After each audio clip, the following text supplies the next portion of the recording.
saya turutin sekaligus saya sambil belajar terus tentang muhasabah. Dalam konteks Indonesia, muhasabah itu sudah jadi perilaku ya.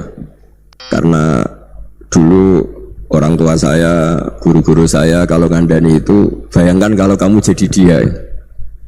Jadi misalnya kita mentang-mentang atasan, otoriter sama bawahan, bayangkan kalau kamu jadi yang bawahan itu kayak apa. Laukun tamakanah, kalau orang Arab bilang, bayangkan kalau kamu di posisi dia.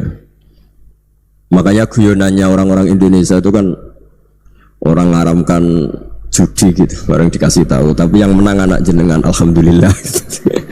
Ternyata ngaramkan itu karena ada anaknya, kalau anaknya yang menang ya seneng.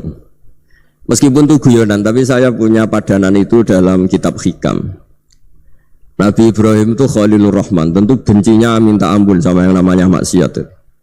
Suatu saat beliau diterbangkan di alam malakut. Itu kalau di hikam saya halaman 15 juga. Saya masih ingat betul. Mungkin kalau Anda beda halaman karena beda cetakan atau enggak punya kitabnya. Atau punya tapi tidak bisa baca. Ya itu jadi berbagai kemungkinan. Atau punya tidak bisa baca tapi dianggap jimat. Atau digo pencitraan. Banyak itu kaji-kaji tidak bisa baca kitab tapi di ruang tamunya kitabnya besar-besar. Pencitraan itu, tapi ya bagus lah, nggak apa-apa untuk syiar. Setelah diterbangkan di alam malakut, diperlihatkan sama Allah, ada orang pezina, ada orang syaribul khomri, ada orang mabuk, ada orang macam-macam. Allah tanya sama Nabi Ibrahim, bagaimana pendapat kamu Ibrahim tentang mereka yang maksiat? Kata Nabi Ibrahim, ya Allah habisi saja mereka, mereka hidup di bumi engkau, makan rezeki engkau, kemudian mereka tidak taat sama engkau. Singkat cerita di fase itu, saya ulang lagi di fase itu, Allah nurutin sampai sekian peristiwa, mungkin 3 atau 4. Sudah setelah sekian tahun Nabi Ibrahim lupa peristiwa itu, kemudian beliau diminta menyembelih anaknya. Ini versi kitab hikam. Memang versinya banyak tentang kenapa Nabi Ibrahim disuruh menyembelih anaknya. Ketika mau menyembelih anaknya, Nabi Ibrahim ragu. Huwa samratu fuadi, anak saya ini buah hati saya, kenapa engkau suruh menyembelih? Terus kata Allah, apa kamu tidak ingat ketika kamu saya angkat di alam malakut, kemudian kamu usul bunuh-bunuh, saya tidak mempertimbangkan usul anda, tapi kenapa sekarang saya merintahkan kamu mikir gitu? Terus ya karena ini anak saya ya Allah. Terus kata Allah, rumang samu sumpukon mata ini gak gawean kau sing gawe kowe enak wae usul mata ini. Jadi saya yang bikin, kemudian anda enak aja usul membunuh. Semenjak itu Nabi Ibrahim itu di eranya itu asfaqun nas, orang paling sayang sama manusia. Karena kadang kita keras itu ya kebetulan itu tidak anak kita, tidak keluarga kita. Cara orang Jawa itu kan gitu ya, kalau ada perempuan terus macak yang macam-macam pakai sepeda motor cowok terus wah itu luput suwuk, semoga-moga gini, tapi setelah dikasih tahu niku ponakane jenengan, semoga-moga selamat. Jadi jangan-jangan kemarin ahli ma'asi itu kebetulan itu tidak keluarga kita. Kalau keluarga kita yang pernah salah pada kita, semangat kita mintakan maaf. Jangan-jangan kita didikte hukum sosial gitu. Jadi orang yang salah kebetulan itu orang yang menservis kita, atau keluarga kita, atau orang dekat kita. Jangan-jangan semangat kita mintakan ampun. Tapi kalau sama orang lain kebetulan musuh kita semangatnya minta itu kena adab. Nah ini yang nggak boleh dalam Islam. Islam mengajarkan niru Rasulullah SAW, Nabi itu rahmatal lil alamin. Bahkan kemarin saya ngaji virtual sama beberapa habaib, ada Habib Ali Al-Jufri dari Mesir, ya. Ada Habib Alwi dari Kuitang, ada Habib Nabil Al-Musawa. Dari sekian habaib itu saya masih ingat diantaranya yang didawuhkan rahmatan lil alamin itu ketika Nabi adahu kaumuh, disakiti oleh kaumnya, dan itu mereka masih kafir semua. Itu mereka dapat doanya Nabi, Allah mahdi qaumi fa innahum la ya'lamun. Kayak apa baiknya Nabi, orang yang menyakiti, yang melukai, tapi Nabi masih berdoa, Allah mahdi qaumi fa innahum la ya'lamun. Sayyidina Umar dapat doanya Nabi itu ya khina kana kafiran, ketika masih kafir didoakan, Allahumma aizzal Islam bi Umar. Itu ketika masih kafir. Itu pelajaran bagi kita bahwa yang sedang tidak cocok pun itu berdapat doa kita. Ya doa supaya kondisi kita baik, hari tambah baik. Karena agama ini saya berkali-kali bilang limangka nayarjuwa hawal yawmal akhir. Agama ini diperuntukkan bagi yang selalu punya harapan pada Allah Subhanahu wa taala. Saya cerita muhasabah ini tentang hubungan kita dengan Allah. Di Indonesia itu banyak orang fasik, banyak orang nakal. Ya di mana-mana orang nakal itu ya mayoritas, wa aksaruhum fasikun. Ini berkahnya harapan. Mungkin saya kira nakal sok benda, mungkin saya kira sholat sok ben sholat, mungkin sekarang belum sakho, belum dermawan, suatu saat dermawan. Barokahnya itu kefasikan ini dianggap sementara, sedang fasik, sedang tidak benar. Karena kiai-kiai kita, para guru-guru kita, para habaib utamanya itu mesti bilang semoga husnul khotimah. Nah barokahnya doa itu semoga husnul khotimah itu menjadikan satu pola sosial. Yang sedang fasik ini masih diharapkan jadi lebih baik, jadi lebih, sehingga kita tidak ngambil sikap ekstrim ya ingin menghabisi atau ingin mengadili, tidak, karena selalu kita punya harapan. Dan agama ini limangkan erjuwo hawal akhir. Bayangkan itu kalau yang nakal itu anak kamu, pasti kamu nggak ingin kan langsung dapat azab, dapat apa. Padahal kita semua jadi tokoh ini abul kulli, bapak dari semuanya.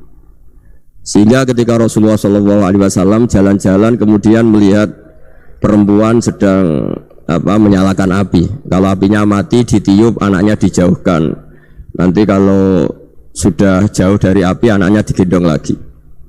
Terus kata Rasulullah, matur ke semua sahabat, Aro'aitum anna hadih torihatan waladaha alan nar. Apa kamu berpendapat bahwa perempuan ini akan melemparkan anaknya ke neraka? Tidak ya Rasulullah. Tidak akan seorang ibu melemparkan anaknya ke api. Terus kata Rasulullah, Allahu arhamu min hadih biwaladiha. Allah lebih rahman, lebih rahim dibanding orang tua ini kepada anaknya. Ini yang harus kita kenalkan terus, kita kampanyakan terus, supaya orang hubungannya dengan Allah itu nyaman, asik. Sehingga dengan demikian selalu ada harapan bahwa yang sedang nakal ini suatu saat tobat. Kita tidak boleh menghukumi pasti begini, pasti gini, itu tidak wilayah kita. Itu juga yang dicontohkan Rasulullah SAW. Secara lahir Nabi itu nggak berkenan sama Wahsy, karena Wahsy itu salahnya salah fatal, karena membunuh ahabban nasi ila Rasulillah, yaitu membunuh Sayyid Hamzah. Jadi ketika Wahsy tobat, Nabi itu terima tobatnya. Dan ketika beliau dengan basariyahnya agak siap ketemu Wahsy karena harus ingat Sayyid Hamzah, basariyahnya diturutin. Oke, kamu iman saya turutin, tapi jangan sering ketemu saya, karena kalau ketemu kamu saya masih ingat sama paman saya Sayyid Hamzah. Kita bisa ngelola seperti itu. Kita tidak cocok sama orang, bagaimanapun mereka umatur Rasulullah SAW, kita tetap mencintai mereka. Misalnya kalau beda agama, mereka sama-sama orang Indonesia, kita mencintai mereka atas nama warga Indonesia. Tapi kalau misalnya potongannya ora cocok, beda kultur, bawaannya itu mangkel no coro Jawa, ya bisa diilmoni, jangan ketemu. Sudah tidak cocok, ingin ketemu nyari solusi. Roh ini tok seneng itu kan ya repot itu. Ya sudah, kalau nggak mati cocok ya jangan sering ketemu. Dan itu kita bisa memanage seperti itu tuh bisa. Saya berkali-kali cerita tentang Imam Syafi'i.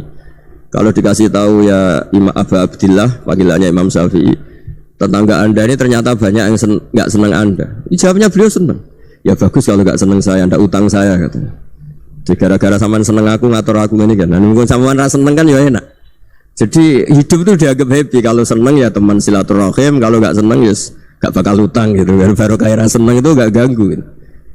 Jadi dulu itu orang bisa ngelola seneng tidak seneng itu bisa, karena ada kearifan hubungan dengan Allah Subhanahu wa Ta'ala. Hidupnya selesai karena masyghul bi dzikrillah, mereka sibuk dengan Allah. Makanya kata ulama-ulama tasawuf, kamu jangan melihat manusia perilakunya, tapi kamu juga harus ingat yang gerakkan semua itu Allah Subhanahu wa Ta'ala. Dengan demikian kita farah, kita senang. Makanya Nabi kalau ngutus Anas bin Malik kemudian nggak kesampaian yang diinginkan karena Anas main. Ketika garwa-garwane Nabi agak tersinggung, Nabi andaikan Allah menghendaki yang saya inginkan kesampaian, pasti itu kesampaian. Jadi dianggap kegagalan Anas gak manggil yang dituju Nabi itu ya kersane Allah, ya enteng saja. Sayyidina Ali lebih parah lagi yang dialamin. Itu dalam beliau kalau dipanggil itu gak cepat-cepat ke sana. Ketika ditanya, kenapa kamu tak panggil gak cepat ke saya? Amin tu ukubatak, karena aku tahu kau orang baik. Orang baik itu pemaaf.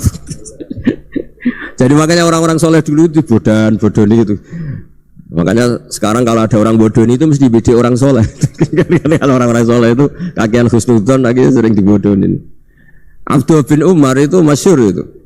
Kalau ada budaknya sering sholat, sergap sholat itu dimerdekakan. Akhirnya nggak sholat pun pura-pura sholat. Akhirnya juga dimerdekakan.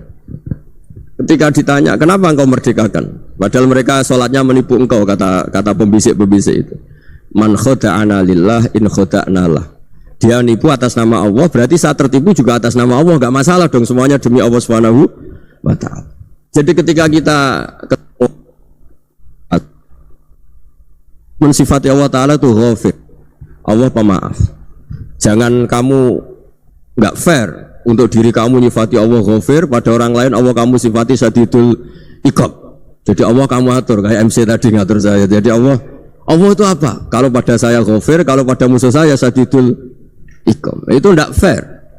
Kalau Anda punya harapan kepada Allah karena Allah Rahman Rahim, Allah ghafir, sebenarnya Allah pada musuh kita ya bisa saja Allah ghafir, bisa saja Allah Rahman Rahim. Sehingga kita melihat orang lain yang kita tidak cocok itu ya enteng saja. Itu min ummati Rasulillah sing tanaluhu syafa'atuh, tanaluhu sa'atu rahmati, tanaluhu fair. Jangan dengan kita kayak mesti dapat rahmat, jangan orang lain kayak Allah pasti syadidul iqab. Itu tidak boleh. Sehingga ketika ada orang Badui, singkat cerita orang Badui ini kencing di masjid, semua sahabat membentak dia. Yang enggak bentak hanya Nabi tok. Saking mangkalnya orang ini karena semua sahabat bentak kecuali Nabi. Setelah dibenarin Nabi, terus Nabi nyuruh sebu ali dhanuban min ma'in.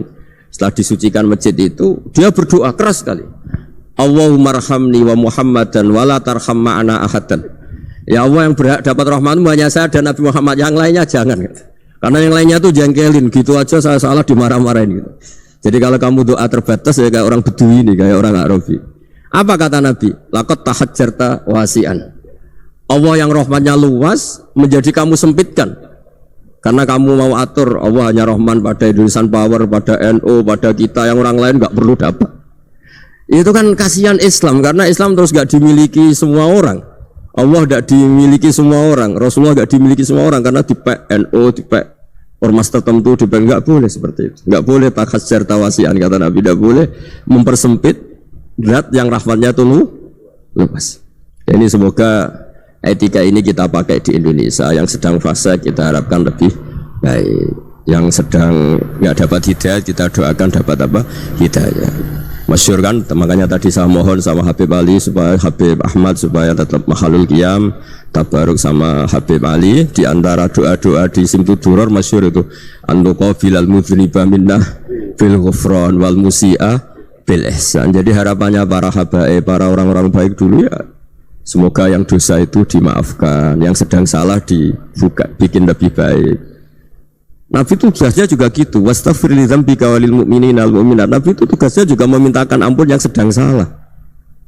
Nah ini cobalah jadi etika kita, muhasabah kita. Jadi muhasabah itu cara berpikir kita set, kita pikir ulang. Ternyata semangatnya seorang nabi itu wastaghfir li dzambika walil mu'minat. Semangatnya itu memintakan ampun. Orang ahli tafsir tahu semua kalau Nabi itu tidak mungkin dosa. Jadi itu khitabun lin Nabi wa urida bihi ummatu, itu khitab Nabi, tapi yang dimaksud itu umatnya, karena Nabi tidak akan mengalami dzambun, tidak akan mengalami dosa. Sekarang enggak, kadang-kadang kita ini kalau orang lain salah itu semangat. Kalau di perusahaan ada teman salah, apalagi pimpinan salah itu seneng, barokahnya salah bisa ganti kan gitu. Ya, jadi kalau mungkin di dunia tokoh juga gitu, barokahnya ada tokoh salah, kita yang jadi populer sendiri, tidak boleh seperti itu. Kita harus salimus sodri di jami'il muslimin. Jadi ini harus dilatih. Saya tadi matur sama Habib Ahmad, latihan kita jadi hidup. Nabi itu kalau resep jadi wali itu kata Nabi gampang. Kata Nabi, kalau kamu ingin disenangin Allah, ya sudah. Kalau kamu asbahta, amseta gini-gini, perasaan kamu, kata Nabi, jangan punya perasaan ghil sama orang muslimin. Itu sudah wadzalika min sunnati. Makanya Nabi ngendikan la yablughni ahadun an ahadin say'an. Ada yang baca la yuballighni ahadun an ahadin say'an. Seseorang jangan melaporkan ke saya tentang salahnya yang lain. Fa inni akhruju ilaikum wa ana salimus sadri. Karena saya ingin ketemu sampean semua dalam keadaan salimus sadri, tidak punya perasaan apa-apa. Karena kalau nurutin membisik, nurutin informasi itu ya repot, karena orang pasti sepihak. Ada kiai yang top, datang ke kampung-kampung ning desa-desa. Kata yang seneng itu punya akhlak. Wah itu bagus orang besar datang ke kampung-kampung. Kata yang enggak seneng, oh itu jobnya kiai kecil kok diambil, itu kan ya kasihan itu kan sudut pandang. Makanya saya sering bilang, akal kita ini cukup untuk mentasdik Rasulullah SAW. Meskipun perasaan kita kadang orang Jawa itu beda. Saya berkali-kali bilang sama peneliti dari Jogja, kenapa sih Gus para nabi itu kok poligami istrinya banyak? Nabi Dawud katanya itu berapa? Itu Nabi Sulaiman malah jumlahnya agak terbatasin. Nabi Muhammad itu paling sedikit. Saya tanya gini, perempuan itu orang lemah, jadi kalau nolong orang satu gimana baik? Kalau nolong orang dua ya lebih baik, ya sudah kira-kira seperti itu. Paling tidak akal kita masih tahu kalau orang baik itu kan mesti baik, nolong orang satu baik, nolong orang dua ya lebih baik, nolong orang tiga lebih baik. Tapi kalau kamu orang nggak baik, satu saja kamu terlantarin, kamu miskinkan, kamu ya tinggal diukur kan. Kalau orang baik nambah baik, tapi kalau orang buruk nambah buruk. Nah itu akal kita bisa menganalisis kenapa sih nikah itu ada yang poligami, ada yang enggak. Ya sudah, ukur saja diri kamu. Misalnya kayak saya elek keriting, rabi terus, memperbanyak wong elek, orang perilaku netok, raine dadi elek kabeh gitu. Tapi nak kowe ku ganteng, alim, ganteng, sugih, anake ganteng-ganteng, berhubung kowe saleh ahli swarga kabeh, mertua yo bangga karena karir kamu meyakinkan. Ini mertua kamu aja gak bangga mau nambah. Ipar gak bangga, mertua gak bangga, desa kamu yang kamu wayai juga gak. Beda dengan Nabi ketika nikah Juwairiyah itu gak ada pernikahan sebarokah Nabi dengan Juwairiyah itu. Asharu Rasulillah, di situ habis perang banyak tawanan, gara-gara jadi bisanya Nabi langsung dibebaskan semua karena Asharu Rasulillah. Sekarang bisanya Kanjeng Nabi. Dulu Abu Sufyan mangkalnya bukan main sama Nabi, gara-gara putrinya dinikah terus langsung jadi. Kalau kamu kan enggak, nikah satu, nikah lagi, satu kampung musuhnya. Karena istri pertama ya cemburu, yang kedua agak bangga. Wah itu selesai itu, dunia wal akhirah. Maksud saya, nganalisis Islam itu harus pakai akal. Dan akal yang dipakai, ini saya bawa ke kitab Ihya, adalah pikiran-pikiran para ulama. Makanya ketika Imam Ghazali ketika ditanya, fakaifa bi muslimin fasikin asawaha fi jami'i amri. Kalau kalian ketemu orang fasik, orang Islam tapi fasik, perilakunya enggak ada yang benar. Kata Imam Ghazali jawabnya lucu, aneh. Mamin muslimin illa wa islamuhu ta'ah. Tidak ada orang Islam kecuali dia mau Islam, membenarkan Allah dan Rasul itu sudah taatnya dia. Kok kamu tidak bisa melihat taatnya dia? Dia pikirannya kan ini pemabuk, ini tukang apa. Tapi kata Imam Ghazali, sebenarnya kamu masih bisa berpikir positif. Mamin muslimin illa wa islamuhu ta'ah. Tidak ada seseorang Islam ketika dia milih Islam itu pasti ada taatnya, yaitu tasdik pada Allah dan tasdik kepada Rasulullah Shallallahu Alaihi Wasallam. Jadi dengan pola seperti itu, maka di antara guru-guru kita yang modern ya di era Mbah Maimun, di sini ada Habib Ahmad, Habib Salim, syair yang sering dibaca beliau adalah ada orang munajat sama Allah. Ini cerita munajat. Itu orang itu ngendikan gini, ana muthnibun, ana mukhtiun, ana asi, huwa rahimun, huwa ghafirun, huwa afi. Ya Allah, saya mukhti, saya orang yang salah. Ana muthnib, saya orang yang dosa. Ana asin, saya sering maksiat. Tapi engkau ya Allah, engkau ghafir, pemaaf. Engkau rahim, maha pengasih. Engkau afin, yang mudah memaafkan. Terus kata orang ini, ya agak kurang ajar tapi saking senengnya sama Allah. Qobal tuhunna salasatan bisalasati. Ya gini saja ya Allah, sifat engkau diadu dengan sifat saya. Engkau Tuhan, Gusti, enggak boleh kalah katanya. Terus wasatahliban ausofu ausofi, dan engkau pasti pemenangnya gitu. Jadi ada orang rayu Allah dengan cara seperti itu ya ada ya. Saya ini manusia, salah saya banyak. Engkau ampunannya banyak. Engkau Tuhan, Gusti, enggak boleh ampunan Anda, ampunan engkau kalah dengan salah saya. Enggak boleh Tuhan kok kalah. Jadi untuk supaya orang punya harapan gitu.